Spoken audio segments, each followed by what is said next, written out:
자, 오늘은 특별히 하나님께서 우리를 시험하시는 것에 대해서 말씀을 선포하도록 하겠습니다. 자, 성도 여러분, 자, 우리 거룩한 성도들은 항상 우리의 인생, 우리의 삶이 시험의 연속이라는 사실을 기억해야 합니다. 자, 이 세상에서 우리가 이 육신의 장막에 거하는 동안에 우리는 끊임없이 고난과 어려움을 겪을 것이며 또 그 고난과 어려움의 시간에 비해서 이 어떤 큰 문제가 없이 평안한 시간은 매우 적을 것입니다. 자, 물론 하나님의 자녀들은 하나님의 불변하는 언약 안에 있기 때문에 그분의 언약 안에서 완전한 보호하심과 인도하심을 늘 받습니다.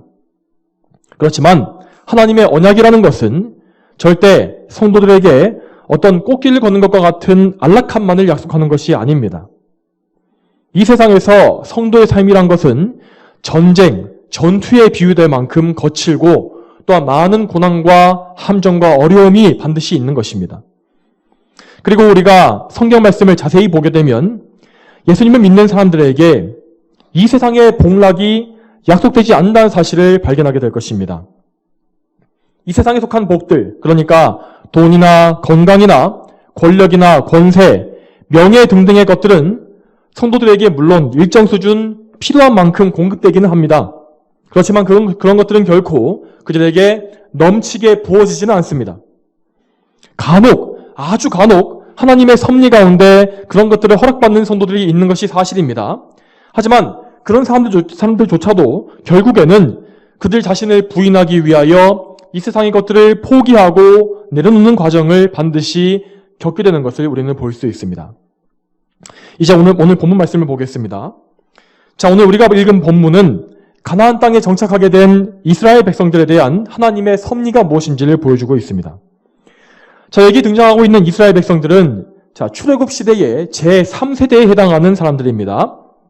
자, 출애굽의 제1세대, 첫 세대는 불신앙 때문에 광야에서 다 죽게 되었고 그 자녀 세대인 2세대의 사람들이 이 여호수아와 함께 가나안 땅을 정복하고 거기에 들어가게 된 것입니다. 자, 그리고 사사기 2장 10절을 보게 되면 이렇게 나와 있습니다. 그 세대의 모든 사람들 역시 죽어서 그 조상들에게 돌아갔으며 그 이후에 여호와를 알지 못하고 그분께서 이스라엘을 위해 행하신 일들도 알지 못하는 다른 세대가 일어났다. 자, 여기 나와 있는 이 다른 세대가 바로 여기 나와 있는 제3세대의 사람들인 것입니다. 자, 이 3세대의 이스라엘 백성들은 분명히 자신들의 아버지들로부터 또 할아버지들로부터 출애굽의 역사에 대해서 들어보았을 것입니다. 하나님께서 10가지 재앙을 통해서 강한 팔로서 이스라엘을 구해내신 역사와 홍해가 갈라진 것, 그리고 만나와 메추라기, 불기둥과 구름기둥, 또한 시내산에서 율법을 계시해 주신 사건 등을 이들은 분명히 전해 들었습니다.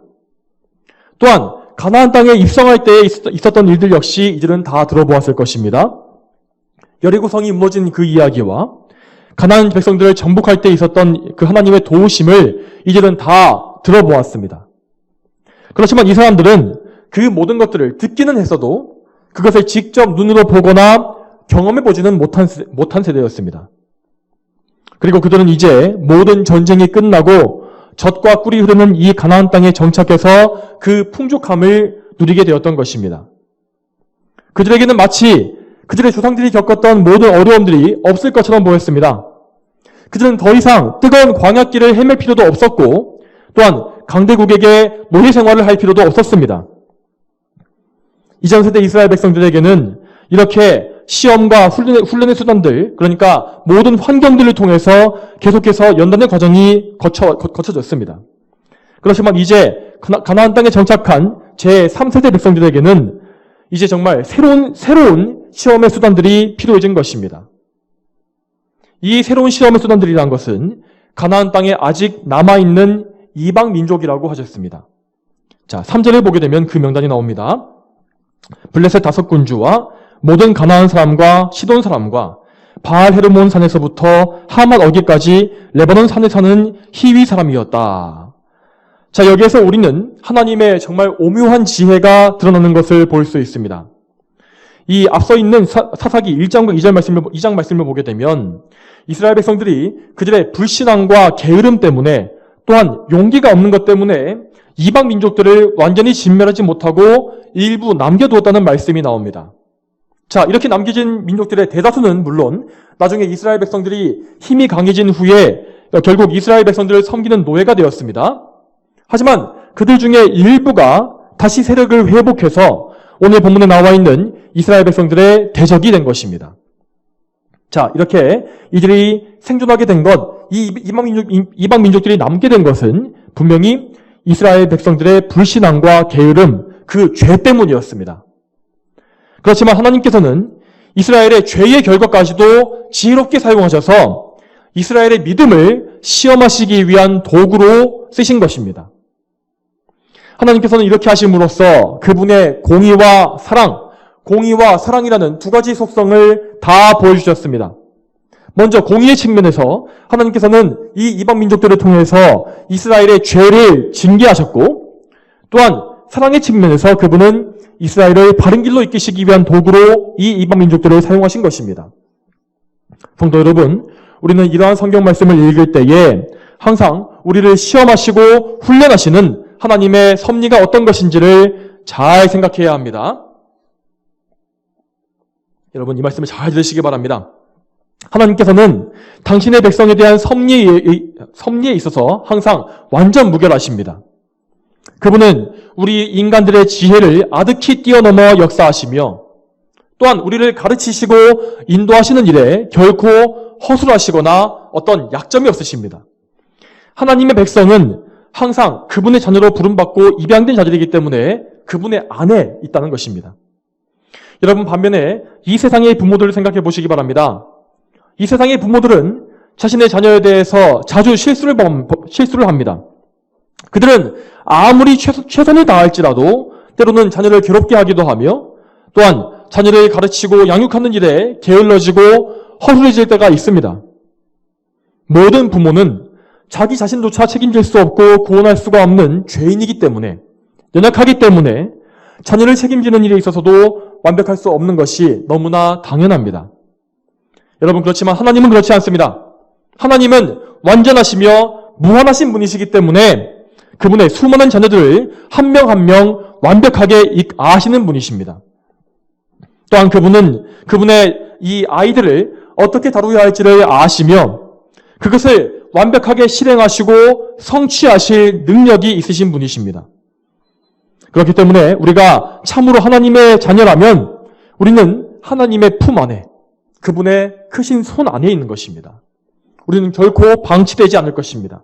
하나님은 결코 우리를 내버려 두지 않으실 것입니다. 그러므로 우리는 우리의 아버지께서 항상 우리를 어떻게 인도하시는지를 잘 알고 그 인도하심 안에서 최대한 그분께 순종하는 방법을 배워야 하는 것입니다. 이 하나님의 백성들, 자녀들을 향한 하나님의 섭리는 이 성경 말씀에 가장 자세하게 기록되어 있습니다. 그러므로 우리는 성경 말씀을 통해서 먼저 이 하나님의 섭리의 원리를 잘 배우고, 그리고 그 성경의 원리가 어떻게 우리의 삶에 적용되고 실현되는지를 실제적으로, 경험적으로 배워가야 하는 것입니다. 자, 특별히 오늘 본문은 하나님께서 행하시는 시험, 하나님 백성들에게 주시는 시험에 대해서 말하고 있습니다. 자, 이 시험이라는 것은 하나님께서 그분의 백성들을 다루시는 여러 가지 방법 중에 하나입니다. 자, 이 시험에 대해서 말하자면 이 시험이라는 것은, 하나님의 시험이라는 것은 마귀의 시험과는 완전히 다른 것입니다. 마귀는 사람을 죄에 빠뜨리기 위해서 시험하는데, 자, 이 시험이라는 것은 죄의 유혹과 같은 의미인 것입니다. 사람은 자기 안에 있는 죄성, 이 죄를 사랑하는 이 죄성 때문에 마귀의 시험에 빠지게 되며 그 시험에 이기지 못할 때에 죄를 짓고 하나님을 거역하게 되는 것입니다. 야고보서 1장 13절 말씀에 하나님께서는 친히 아무도 시험하지 않으신다라고 기록되어 있는데, 여기에서 말하는 바가 바로 하나님께서 마귀가 행하는 것과 같은 악한 시험을 아무에게도 하지 않으신다라는 의미인 것입니다. 그러므로 하나님께서 행하시는 모든 시험에는 일절 어떤 죄악된 의도가 없는 것이며 오직 그분의 백성을 선한 길로 인도하시기 위한 사랑의 목적만이 있으신 것입니다. 여러분, 잘 기억하십시오. 하나님의 손에는, 그분의 크신 손에는 우리를 시험하시고 인도하시기 위한 정말 많은 도구들이 있습니다. 하나님은 우리에게 항상 믿음의 순종을 요구하시며 그 순종을 요구하시기 위해서 많은 도구를 쓰시는 것입니다. 그분은 때로 이 마귀를 도구로 해서 우리에게 어려움을 주실 때가 있습니다. 마치 욥에게 하신 것처럼 그분은 마귀를 그분의 선한 도구로 사용하실 수 있는 능력이 있으십니다. 또한 여러분, 우리를 둘러싸고 있는 이 세상과 악인들, 그 불신자의 세력들 역시 우리의 믿음을 시험하는 도구로 사용되기도 합니다. 여러분, 우리의 주위에는 항상 우리를 괴롭게 하고 분노하게 만들고 죄짓게 만드는 악인들이 주변에 꼭 있지 않습니까? 여러분, 하지만 그런 모든 것들은 항상 우리를 시험하는 도구라는 사실을 기억하시기 바랍니다. 그러므로 우리는 그들로 인해서 죄짓지 않기를 항상 간구해야 할 것입니다. 그 외에도 하나님께서는 우리에게 질병을 주기도 하시고 또한 우리에게 가장 소중한 것들을 치시거나 되찾아가시기도 하십니다. 또한 우리의 물질을 찾아가심으로써 가난함에 처하기도 하시고 또한 믿음 때문에 핍박에 처하기도 하십니다. 또한 심지어 하나님은 때로 우리를 교육하시기 위한 목적으로서 우리의 죄를 허용하실 때도 있습니다. 이런 것은 결코 우리를 등 떠밀어서 죄를 짓게 만드시는 것이 아니라 죄를 막지 않으시는 섭리로서 역사하시는 그런 지혜와 오묘한 섭리입니다. 여러분, 다시 말씀드리지만 하나님의 창고에는 우리를 시험하시며 단련하시기 위한 무수한 도구와 무수한 경기들이 가득합니다. 또한 여러분, 이 세상에는 우리를 시험하고 악하게 넘어뜨리려 하는 악한 대적이 우글거리며 하나님의 통제하심이 잠시라도 없다면 그 모든 대적은 얼마든지 우리를 눌러 이기고야 말 것입니다. 그러므로 우리는 항상 깨어 있어야 합니다. 하나님께서 섭리 가운데 행하시는 모든 시험과 연단, 그런 믿음의 훈련들을 잘 이기게 해주시고 저희를 구해달라고 항상 깨어서 하나님께 간구해야 한다는 것입니다. 자, 여러분, 그러면 하나님께서 행하시는 시험의 구체적인 목적은 무엇일까요? 자, 성경에서 볼 수 있는 하나님의 시험의 이 목적을 보게 되면 첫째로 하나님께서는 우리가 그분께 순종하는지의 여부를 확인하시기 위하여 시험을 행하신다는 사실을 알 수가 있습니다. 자, 오늘 본문 4절에 보면 이렇게 나와 있지 않습니까? 이 민족들을 남겨두신 것은 모세의 손을 통해 이스라엘의 조상들에게 명령하신 여호와의 계명들을 그들이 귀 기울여 듣는지 시험해 보려는 것이었다. 여러분, 이런 말씀을 들을 때 우리는 하나님을 어떤 인간적인 수준으로 이해하려고 해서는 안 될 것입니다. 하나님께서는 정말로 우리가 순종할지 그렇지 않을지를 모르셔서 그것을 확인하려고 드시는 분이 아니신 것입니다. 그분은 하나님이십니다.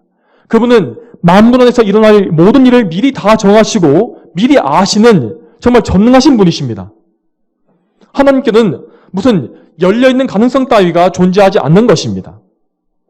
그러므로 그분께서 우리의 순종을 확인하신다는 것은 우리가 단지 마음과 생각으로만 하나님을 믿는 것이 아니라 실제 행동을 통해 우리의 의지와 행동을 통해서 그분께 순종하도록 이끄시는 것을 말하는 것입니다. 하나님께서는 우리 인간들을 인격적인 존재로 창조하셨으며 인격적인 존재는 단지 감정과 생각과 지식과 감정만으로 구성되지 않습니다. 지식과 감정은 반드시 실제 의지, 행동으로 이어지게 되어 있습니다. 생각과 감정 그리고 행동은 반드시 하나로 연결되어서 드러나게 되어 있다는 것입니다. 만일 우리에게 지식은 있는데 머리에 든 것은 있는데 정작 우리의 행동은 그 지식과 정반대로 나오게 된다면 우리의 지식은 그저 공허한 것이며 위선에 불과한 것입니다. 하나님께서는 주권자이시며 만물의 창조주이시고 모든 것의 궁극적인 원인이시고 목적이 되시는 절대자이십니다. 그러므로 그분의 소유가 된 우리는 절대적으로 정말로 우리의 모든 것을 그분께 다 드려야 하는 것입니다. 하나님은 참으로 우리의 모든 순종과 경배를 받으시기에 합당한 분이시기 때문입니다. 이 사실을 우리가 바르게 기억할 때에 우리는 하나님께서 우리를 순종하게 하시기 위해서 시험하시는 것을 이해할 수가 있고 납득할 수가 있으며 하나님을 믿고 거기에 순종할 수가 있게 되는 것입니다. 여러분, 하나님께서 아브라함을 시험하신 사건을 잘 생각해 보시기 바랍니다. 하나님께서 아브라함에게 독자 이삭을 제물로 바쳐라 라고 하신 그 말씀, 그것을 말씀드리는 것입니다. 그런데 하나님께서는 그 시험을 행하시기 훨씬 이전에 이미 이 아브라함을 의롭다고 선포하신 바가 있었습니다.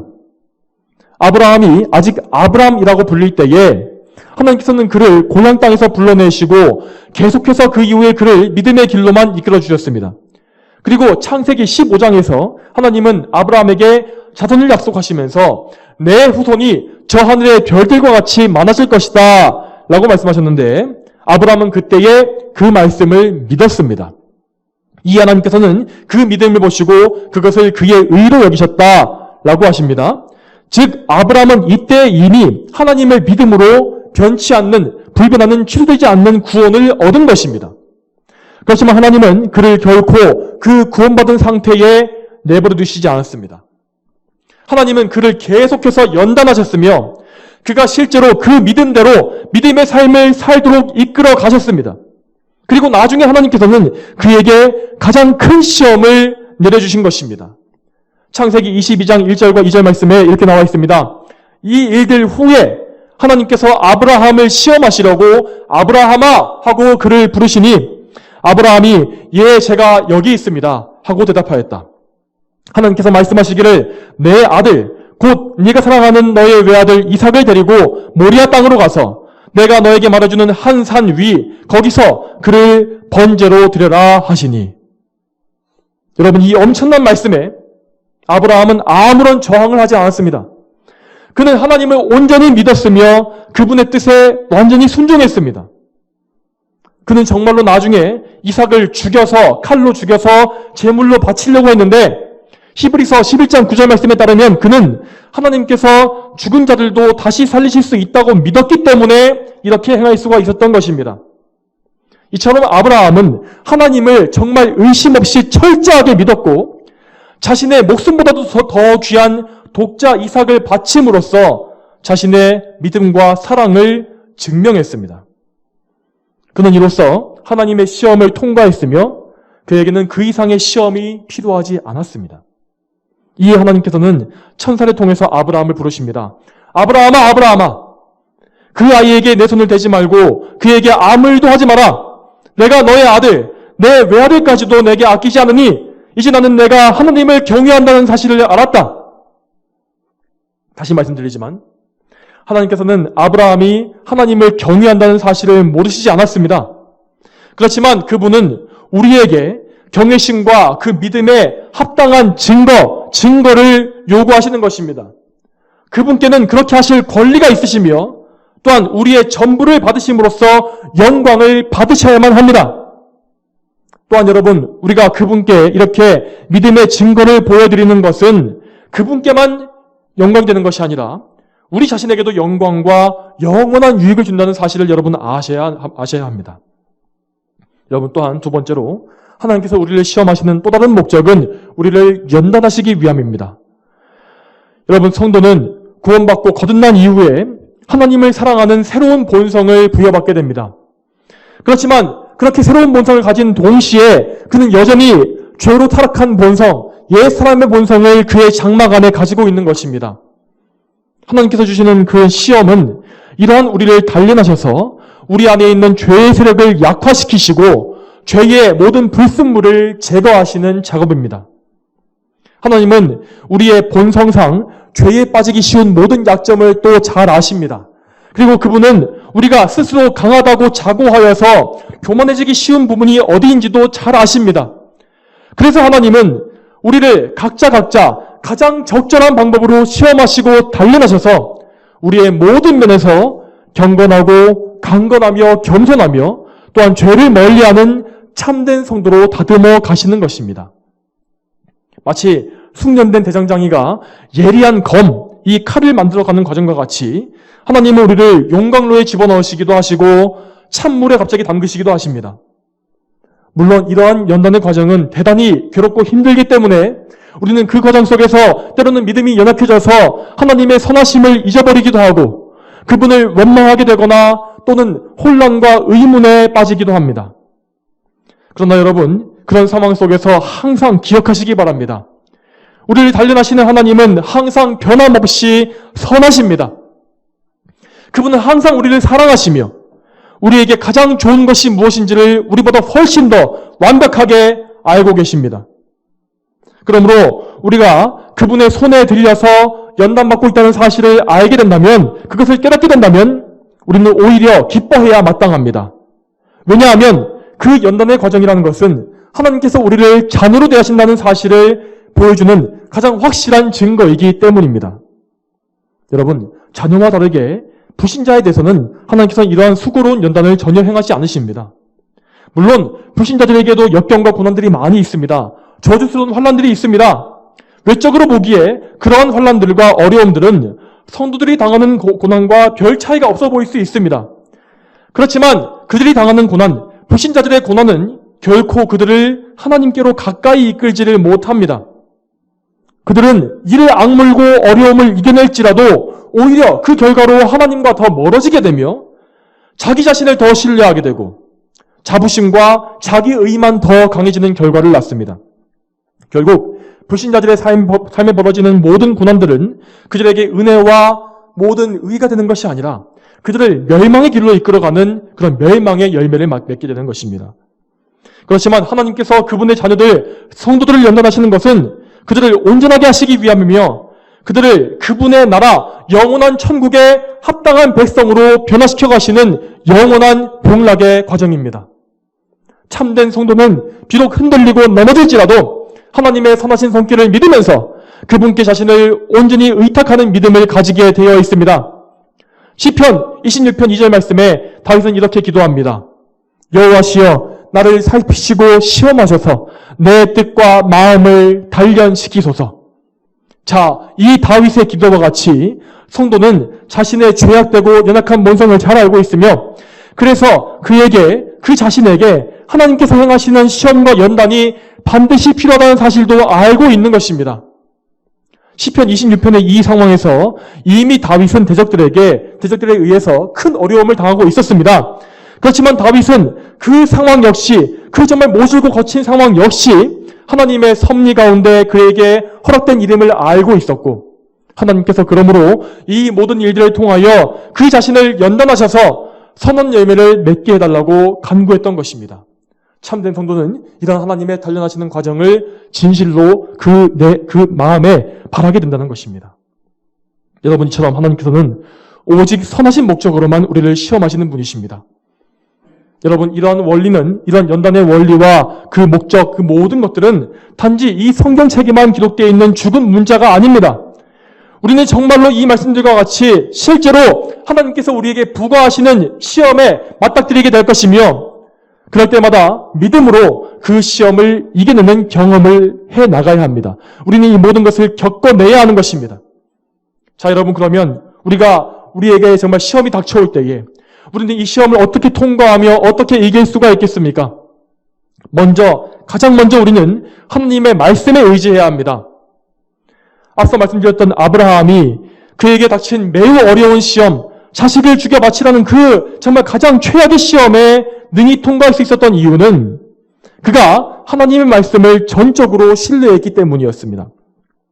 하나님께서는 이전에 분명히 말씀하시기를 내 아내 사라가 내게 아들을 꼭 낳아줄 것이니 너는 그 이름을 이삭이라 불러라. 내가 그와 이삭과 내 언약을 세울 것이니 그의 후손에게 영원한 언약이 될 것이다 라고 하셨습니다. 아브라함은 이 말씀을 있는 그대로 신뢰했고 그래서 이 이삭이라는 아들을 통해서만 하나님의 언약이 이루어질 것을 철저하게 믿은 것입니다. 그러므로 그 언약을 이행하시는 것, 약속을 이루어내시는 것은 하나님께 달린 일이었기 때문에 아브라함 자신이 해야 할 일은 그저 하나님의 말씀에 순종하는 것, 그것이었던 것입니다. 자, 물론 그가 하나님께 순종한다면 그 아들 이삭은 죽게 될 것이 분명했습니다. 그렇지만 하나님은 분명히 이삭과 언약을 맺으셨기 때문에 그 언약이 이삭에게 있었기 때문에 아브라함은 그저 이삭을 죽인 후에 일어날 모든 일들을 하나님께 전적으로 다 맡겨버린 것입니다. 여러분, 우리도 이와 같이 하나님의 말씀을 온전히 신뢰해야 합니다. 우리는 먼저 하나님의 말씀인 성경을 잘 알고 있어야 하고 그 안에 담겨있는 하나님의 약속들을 정말 우리 뼛속 깊이 새겨야 합니다. 그리고 우리는 그 기록된 약속을 믿음으로 하나님께 순종해야 하는 것입니다. 여러분, 하나님은 불변하신 분이시기 때문에 그분의 약속 역시 결코 변치 않습니다. 물론 우리가 시험 중에 우리의 상황이나 우리 자신의 형편을 생각할 때에는 과연 하나님의 약속이 이루어질 것인가 라는 의심이 생길 수밖에 없을 것입니다. 그렇지만 연약하고 불완전한 우리와 다르게 하나님은 완전하시며 신실하십니다. 이 사실에 우리는 의지해야 한다는 것입니다. 또한 여러분, 무엇보다 우리가 시험을 통과할 수 있는 가장 큰 힘은 하나님의 어린 양이신 그리스도께 있다는 사실을 기억해야 합니다. 하나님은 우리를 그분의 소유된 백성으로 삼으시기 위하여 그분의 하나뿐인 아들이신 예수 그리스도를 보내주셨습니다. 예수님은 하나님의 어린 양으로서 우리를 대신하여 죽으셨으며 그분의 피로 우리에게 새로운 언약, 영원히 변치 않는 그 언약을 세워주셨습니다. 그 언약이라는 것은 예수님을 믿는 모든 자들에게 영원한 생명을 주시는 언약입니다. 그러므로 오직 예수 그리스도를 믿는 모든 자들에게 자들은 예수 그리스도의 피를 통해서만 죄사함 받을 수 있으며 또한 예수님의 의를 통해서만 의롭다 하심을 얻고 하나님의 자녀가 되는 것입니다. 하나님은 예수 그리스도를 통해서 그분의 사랑을 확증하셨으며 그 사랑과 은혜로 구원하신 백성들을 결코 저버리지 아니하십니다. 그러므로 우리는 가장 어려운 시험 가운데 있을지라도 늘 예수 그리스도를 바라보면서 하나님의 사랑을 기억해야 하는 것입니다. 시험 중에 계신 여러분은 항상 예수님을 바라보시기 바랍니다. 왜냐하면 그분에게 우리에게 필요한 모든 은혜가 다 있기 때문입니다. 우리가 지금까지 배운 바대로 예수님은 그분의 삼중직을 통하여 우리에게 구원의 은혜를 늘 베푸시는 분이십니다.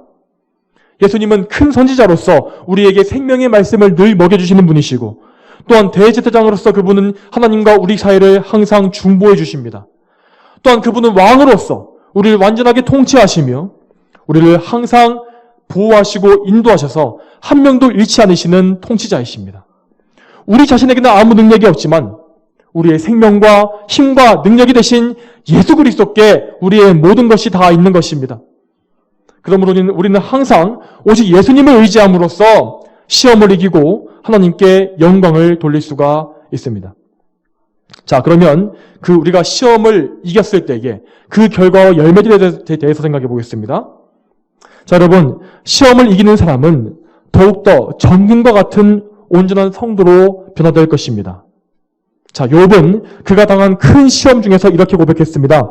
욥기 23장 10절 말씀에 나의 가는 길을 오직 그분이 아시니 그분이 나를 단련하신 후에는 내가 정금같이 나올 것이다. 자, 물론 욥도 약한 사람이기 때문에 비록 그는 시험 중에 넘어지기도 하고 부족함과 연약함을 드러내기도 했었습니다. 그렇지만 그는 끝까지 믿음을 저버리지 않았으며 시험을 통과함을 통하여서 더욱더 굳센 믿음을 가진 정금과 같은 성도로 나왔다는 사실을 우리는 알고 있습니다. 하나님께서는 이렇게 더욱더 거룩하며 온전하게 변화된 성도들을 통해서 큰 영광을 받으십니다. 그러므로 우리는 더욱더 하나님께 순종하고 모든 것을 그분께 드림으로써 하나님께 큰 영광을 돌리기를 힘써야 하는 것입니다. 또한 여러분, 자신의 삶을 통해서 하나님께 영광을 돌리신 분이 누구십니까? 바로 우리 주 예수 그리스도께서 그렇게 하시지 않았습니까? 예수님은 그분의 삶의 모든 면에서 아무런 죄나 허물이 없이 철저하게 하나님께 순종하심으로 모든 의를 이루셨고 하나님은 예수님을 통하여서 가장 큰 영광을 받으셨습니다. 그러므로 우리가 시험을 통해서 정금과 같이 단련되어 가는 과정은 곧 예수 그리스도를 따라가며 그분을 닮아가는 과정인 것입니다. 또한 우리는 그럼으로써 예수님과 같이 하나님께 더욱더 큰 영광을 돌릴 수 있게 되는 것입니다.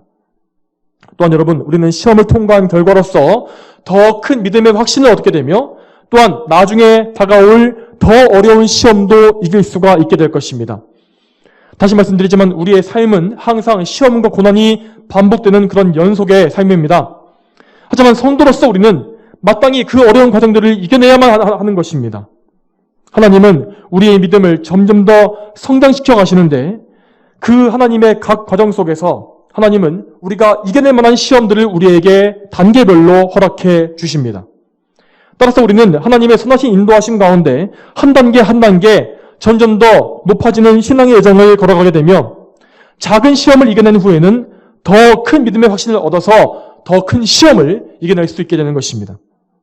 또한 여러분, 우리가 반드시 기억해야 할 것은 우리의 이 시험에 반드시 최종의 결말, 마지막이 있다는 것입니다. 하나님은 우리에게 시험을 허락하십니다. 하지만 그 시험이라는 것은 결코 영원하지 않습니다. 시험과 연단이라는 것은 오직 우리가 이 육신의 장막, 유한한 이 육신에 거하는 동안에만 허용되는 것입니다. 우리는 마침내 죽음을 맞이함으로써 죽음을 맞이할 때에 최종적으로 연단되게 될 것입니다. 자, 여러분, 이 죽음이라는 마지막 시험은 우리 성도들에게도 누구에게나 아주 힘들고 어려운 일입니다. 아무리 강한 성도라 할지라도 이 죽음의 요단강을 건널 때에 정말 많은 고통을 당하는 경우가 분명히 있습니다. 물론 평안히 죽음을 맞이하는 성도도 있습니다. 하지만 반면에 오랜 투병 생활 끝에 가진 고난과 고통을 당하다가 죽음을 맞는 성도도 존재하고 심지어는 순교를 당하는 성도도 존재합니다. 그렇지만 우리는 그런 죽음을 맞이할 때라도 두려워하지 말아야 합니다. 우리 예수님께서는 우리를 이 죽음의 시험, 마지막 연단 속에서도 능히 건지실 수 있는 분이시기 때문입니다. 로마서 8장 38절에 있는 이 말씀에는 분명히 사망이라 할지라도 우리를 예수 그리스도 안에 있는 하나님의 사랑에서 끊을 수 없다라고 나와 있습니다. 이 말씀과 같이 하나님께서는 이제까지 모든 성도들을 그들의 죽음의 시험 가운데서 능히 건져내셨으며 그들의 영혼을 이끄셔서 낙원에 이끌어 주셨습니다. 여러분, 성경에서 스데반 집사님이 순교를 당하실 때에 그분은 성난 군중들에게 수없이 돌팔미질을 당하는 끔찍한 고통스러운 죽음을 당하면서도 믿음을 잃지 않았습니다. 그는 정말로 무섭고 정말 끔찍한 죽음의 방식을 그렇게 당해야만 했지만 그 가운데서도 결코 흔들리지 않았으며 자신의 영혼을 예수님께 의탁했습니다. 여러분, 그가 어떻게 그렇게 의연하게 죽을 수 있었겠습니까? 사도행전 7장 56절 말씀에서 스데반은 이렇게 말합니다. 보아라, 내가 하늘이 열리고 인자가 하나님의 우편에 서 계신 것을 본다. 자, 스데반은 주 예수님께서 그를 맞이하시기 위해서 보좌에서 일어서신 것을 보았습니다. 그러므로 그는 주님께서 자기의 영혼을 받으실 것을 확신할 수 있었으며 오히려 자기를 죽이는 자들을 용서해달라고 간구할 수 있는 큰 믿음까지도 얻었던 것입니다. 하나님은 이렇게 스데반에게 큰 믿음을 주심으로 끝까지 그를 붙잡아 주셨으며 스데반은 죽음의 문턱을 마침내 넘어서 예수님의 품에 안기게 되었습니다. 여러분, 잘 보십시오. 우리의 삶 가운데 죽음보다 더 어려운 시험이 과연 어디에 있겠습니까? 그 어떤 사람이 자신의 힘으로 죽음을 이기고서 낙원까지 도착할 수 있단 말입니까? 우리 사람은 할 수 없습니다. 하지만 하나님은 능히 이 일을 이루어내십니다. 여러분, 그러하다면 우리 인생 중에 죽음보다 못한 시험들, 그 모든 시험은 어떻겠습니까? 하나님의 손이 짧으셔서 우리를 구하지 못하시겠습니까? 그분의 팔에 힘이 빠지시겠습니까? 혹은 그분께서 우리를 포기하거나 저버리시겠습니까? 절대 그렇지 않습니다. 하나님은 어떤 시험 속에서라도 우리를 건지실 것이며 모든 것이 합력하여 우리에게 선을 이루게 하실 것입니다. 그러므로 항상 시험 당하실 때에 오직 우리는 하나님께 순종하고 그분께 영광 돌리는 일에만 정말 죽을 힘을 다해서 집중해야 하는 것입니다. 모든 과정과 결과는 다 하나님께 맡겨버리십시오. 그것은 하나님의 손에 있습니다.